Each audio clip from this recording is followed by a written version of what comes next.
강의가 도움이 되었다면 구독과 좋아요를 부탁드리겠습니다.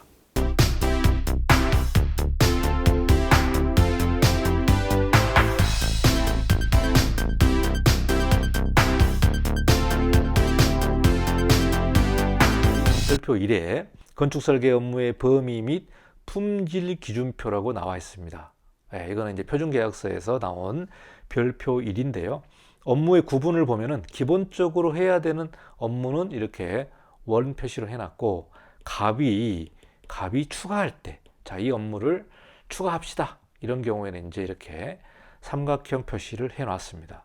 자, 그래서 여기서 이제 건축설계 업무를 크게 보시면 기획 업무와 설계도서 작성 업무, 사후 설계 관리 업무, 그리고 그 밖에 도서 작성 업무, 특수 분야까지 포함한 내용이 되겠습니다. 그러니까 여러분이 이 내용들을 쭉 알고 있어야 되는 거죠. 자, 기획 업무는 규모 검토가 있고, 현장 조사가 있고, 설계 지침서나 설계 공정표나 그 밖에 조사 비교하는 게 있습니다. 그래서 규모 검토 같은 경우는 기본적인 업무가 아니죠. 우리가 이제 필수적으로 하는 업무는 현장 조사는 의무적으로 해야 되는 거죠. 현장 조사 같은 경우는 공무원이 현장 조사를 해야 되는데, 그 공무원을 대신해서, 이걸 이제 업무 대행이라고 하죠. 공무원의 업무를 대신해서 건축사가 현장 조사를 해야 됩니다. 그러니까 여러분 프로젝트 할 때 현장의 도로의 조건이라든지 주변 건축물이 노후됐다든지 이런 내용들을 우리가 검토를 하잖아요. 이게 바로 현장 조사인데, 도로의 레벨이라든가 그 땅의 레벨이라든가 주변 땅의 레벨이라든가 이런 내용들도 다 건축사가 조사를 해야 되는 거죠. 이것을 거짓으로 조사한다든지 아니면 나중에 잘못 조사해서 준공에 문제가 생길 수도 있기 때문에 이 부분들은 이제 건축사가 해야 되는 업무가 되겠습니다. 자, 그래서 여기에서 꼭 해야 되는 업무는 현장 조사 업무죠. 뭐 설계 지침서라든가 공정표 같은 경우는 건축주가 추가할 경우에 이제 하는 내용이 되겠습니다. 자, 그리고 설계도서가 건축사가 기본적으로 설계도서를 작성하는 게 업무죠. 계획 설계도서, 이 부분은 이제 우리가 디자인 단계에서 기본적으로 평면이라든가 단면이라든가 이 내용들을 좀 살펴보고요. 그 다음에 중간 설계도서 같은 경우는 이제 인허가용 도서가 되겠습니다. 그래서 우리가 기본적으로 여러분이 쉽게 이해하게 되면은 디자인 단계는 건축물의 CAD로 다 도면을 그리고 또 주변 여건을 다 살펴보고 디자인하잖아요. 그 다음에 여러분이 뭐 스케치업이나 라이노나 뭐 3D 맥스나 이런 내용으로 디자인을 하는 거죠. 그래서 외관도 결정하고 재질도 결정하고 말 그대로 순수 디자인 단계가 이제 이게 뭐 이런 계획 설계 도서 작성의 업무라고 보고, 디자인이 끝나게 되면 어떻게 됩니까? 이제 인허가 도서를 준비해야 되죠. 건축 허가 도서를 준비해야 되니까 이 부분은 이제 우리가 기본 설계, 중간 설계 도서라고 얘기를 합니다. 중간 설계 도서를 작성하는 거죠. 그래서 이제 인허가용 도서가 여기에 들어가기 때문에 인허가용 도서가에 들어가는 부분들이 이제 건축, 기계, 전기, 소방, 구조 이런 부분까지 다 도면에 넣어야 된다는 내용이 되겠습니다. 자, 여기서 보시면은 품질이 있어요. 품질. 여러분이 설계 도서가 다 똑같은 게 아니에요. 설계 도서도 품질이 있는데요. 이게 바로 기본, 중급, 상급 이렇게 나옵니다. 기본 도서와 중급 도서, 그리고 상급 도서 이렇게 나눠지게 됩니다. 도서의 품질이 나눠지는데요.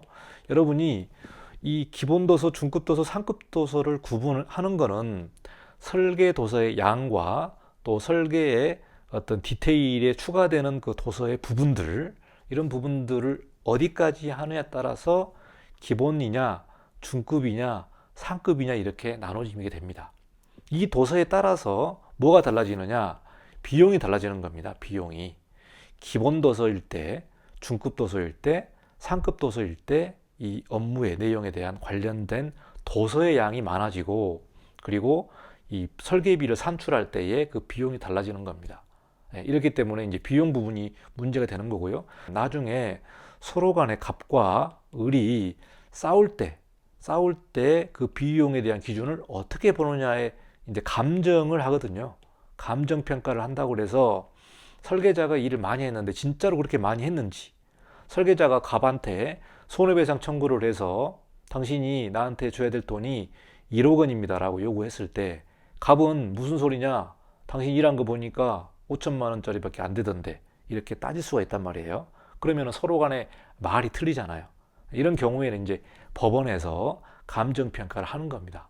감정평가를 통해서 설계자가 얼마나 일을 했는지 그걸 판단할 때에 이 도서의 품질을 확인하는 거죠. 그래서 기본이냐 중급이냐 상급에 따라서 그 사람 업무에 대한 비용들이 올라가고 내려가기 때문에 이거를 산정해서 이제 나중에 최종적으로 판결을 하는 겁니다.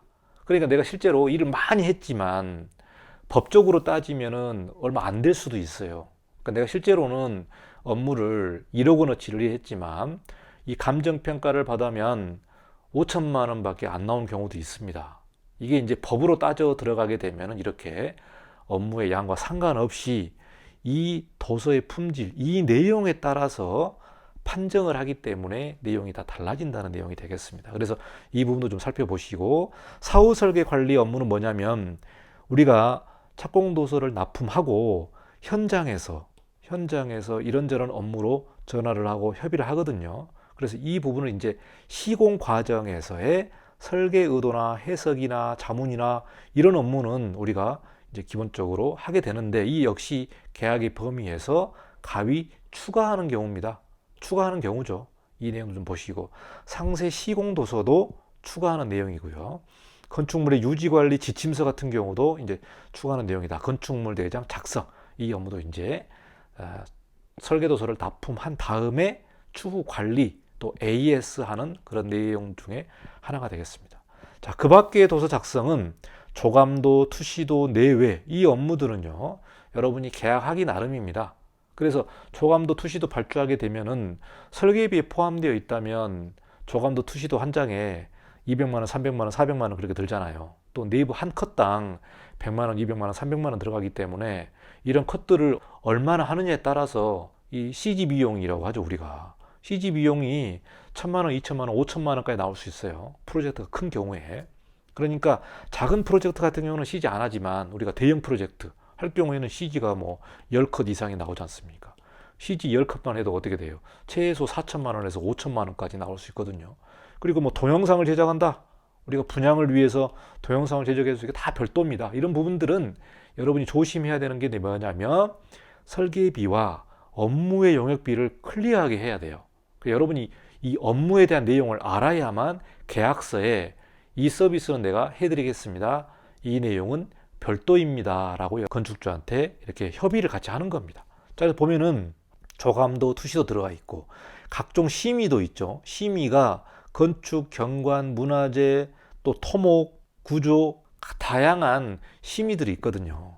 심의들이 있어요. 이러면은 업무에 대한 기간이 달라지고 그 내용이 달라지잖아요. 그래서 경관은 또 경관 영역을 줘야 되고, 문화재는 또 문화재 영역, 토목은 토목 영역, 이런 용역을 주기 때문에 이런 부분들은 각각 다 별도로 들어가게 됩니다. 그래서 건축 심의를 하게 되면은 심의 비용을 별도로 또 설계비에다가 포함을 시켜서 하는 경우가 있고, 이렇게 나머지 용역들 같은 경우는 별도 항목으로 넣어 놓는다. 그러니까 여러분이 실무를 다 알아야 되는 거죠. 그리고 이 프로젝트가 어떤 업무까지 해야 되는지도 다 알아야 되는 거예요. 그래서 여러분이 처음 사무소를 오픈해서 하기에는 어렵다. 그래서 경력을 쌓으면서 여러분이 실무 이렇게 경력을 쌓으면서 이런 계약 내용을 어떻게 하는지도 좀 자세히 살펴봐야 되는 부분이고, 또 여러분이 설계사무소 가서 협력업체들을 일을 이렇게 하잖아요. 그럼 그 비용은 누가 주는지 이 내용들도 여러분이 좀 따져봐야 되는 부분이 되겠습니다. 그러니까 설계 계약했지만 자칫하다가는 이윤 없이 마진이 없다는, 그렇게 나올 수도 있죠. 이윤 없이 끝낼 수도 있고 때로는 마이너스가 될 수도 있어요. 인력이 많이 투입했는데 이러이러한 내용을 명쾌하게 안 해서 그 설계비에 다 포함된 걸로 해가지고 업무를 하다 보면은 때로는 마이너스가 될 수도 있다. 이 부분 여러분이 잘 살펴보셔야 되고요.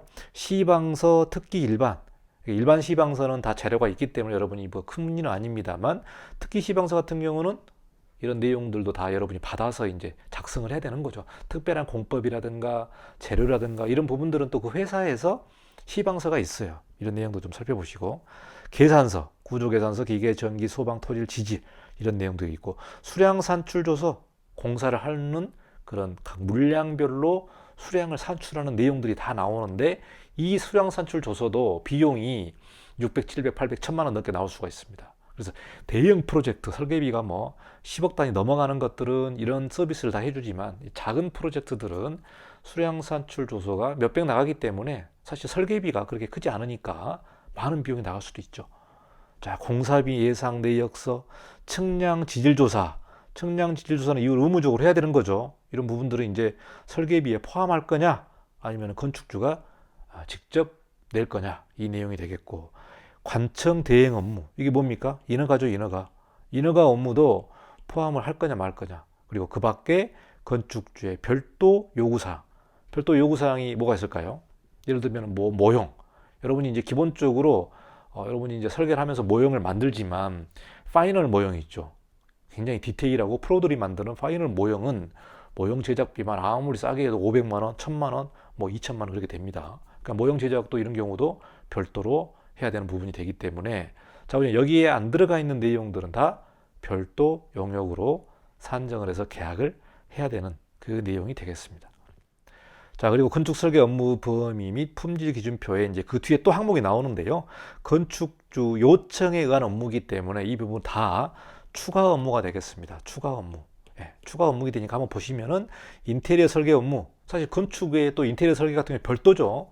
그래서 인테리어 설계도 하나의 프로젝트이기 때문에 이게 가장 이제 현장에서 그 혼동되는 부분이 뭐냐면, 건축 업무가 어디고 인테리어 설계가 업무가 어디입니까? 라고 이렇게 물어보는 경우들이 있고요. 이 부분은 인테리어 설계하는 게 아니었습니까? 라고 물어볼 수가 있죠. 통상적으로 마감재 선정하고 이렇게 재료를 선정하고 그것까지는 이제 건축 업무로 갈 수 있지만, 인테리어를 또 벽을 하나 새롭게 디자인하고 조명 디자인하고 이렇게 끝이 없어요, 업무라는 게. 그래서 이 부분은 이제 인테리어 설계를 별도로 가야 되고, 여러분이 이 부분들을 이제 잘 아시고 건축주와 협의를 해야 되는 부분이에요. 그 다음에 음향, 차음, 방음, 방진, 3D 모델링 업무. 자, 이게 바로 CG죠, CG. CG 업무 되겠고, 모형 제작도 여기 나오죠. 모형 제작 업무, VE 설계 따른 업무. VE는 이제 밸류 엔지니어링 그래가지고 말 그대로 이제 건축물의 성능과 공사비를 따져보고 그 부분을 좀 조율하면서 말 그대로 공사비를 조금 줄이는 그런 내용이 되겠죠. 패스트 트랙 설계 업무 방식, 뭐 긴급하게 하는 방식들. 예, 이런 업무들은 좀 별도의 추가 비용을 받아야 되겠죠. 흙막이 상세도 작성 업무. 이 흙막이 상세도가 뭐냐면 토목 업무입니다. 토목 설계라고 우리가 하거든요. 토목 설계 업무도 사실 비용에 따라서 많이 달라져요. 이 부분이 또 굴토심의까지 올라가게 되면은 사실 작은 프로젝트도 한 1000만 원 정도가 들어갑니다. 이렇기 때문에 이 비용도 큰 돈이죠, 사실. 그래서 흙막이 작성, 심의, 건축물의 분양 관련 지원 업무. 분양 관련 지원 업무는 뭐 끝이 없죠. 각 인테리어 CG 넣어야 되죠. 그 다음에 분양 계획서라든가 표라든가 개념이라든가 뭐 프레젠테이션이라든가 다양한 업무들이 있습니다. 이것도 이제 별도 업무고, 그 밖에 건축주의 별도 요구 등도 이런 업무를 좀 봐야 된다. 그래서 이 작성도 여러분이 업무 범위 하셔야 되고, 건축 분야와 관련된 CM 업무, CM 업무는 이제 설계사무소가 할 수도 있고 또 CM에 관련된 전문 회사가 들어갈 수 있는 내용이 되겠습니다. 자, 그리고 지구 단위 계획 구역이라든가 이 내용들 한번 살펴보십시오. 지구 단위 계획 구역 내용이라든가 뭐 주변 환경과의 입체적 계획 이런 내용들도 별도고, 그 밖에 건축주의 업무, 건축주의 요청이죠. 건축물의 조사와 감정, 현장 조사, 검사, 사용 승인 도서 작성 업무. 이게 준공도서죠. 사용 승인 도서가 준공도서에 관련된 내용이고요. 종합계획도, 사업타당성, 수명비용, 그 밖에 건축사가 참석하는 업무. 이게 이제 뭐냐면 설계자가 있죠. 설계자가 있고 시공자가 있고 그 다음에 건축주가 있잖아요. 그리고 특히 이제 여기 이제 감리자가 있죠. 감리자. 설계자가 감리를 같이 하는 경우도 있지만 설계자가 감리를 못하는 경우도 있어요. 뭐 설계 의도 구현이라고 있습니다만은 이게 또 디자인 감리를 하는 경우 있잖아요. 그러면은 설계자가 건축주가 감리 외에 또 요청을 할 수도 있고, 또 감리가 아니지만 현장에 한 번씩 나갈 때마다 일회 비용을 이렇게 별도로 산정해서 이 케이스 바이, 즉 현장에 나가는 숫자만큼 정산해서 비용을 그런 경우들이 있습니다. 이런 비용들은 이제 서로 간에 협의를 하는 거기 때문에 업무에 대한 내용과 협의 부분을 잘 따져보고 비용이 들어가는 부분은 서로가 잘 의사소통을 잘해야 돼요. 소통. 나중에 싸우니까 싸우지 않기 위해서 이런 업무는 이렇게 돼 있다. 나중에 이제 분쟁이 되었을 때 이 업무가 계약 업무에 들어가 있느냐 안 들어가 있느냐에 따라서 법정에서 내용이 달라진다는 부분을 여러분에게 말씀드리겠습니다.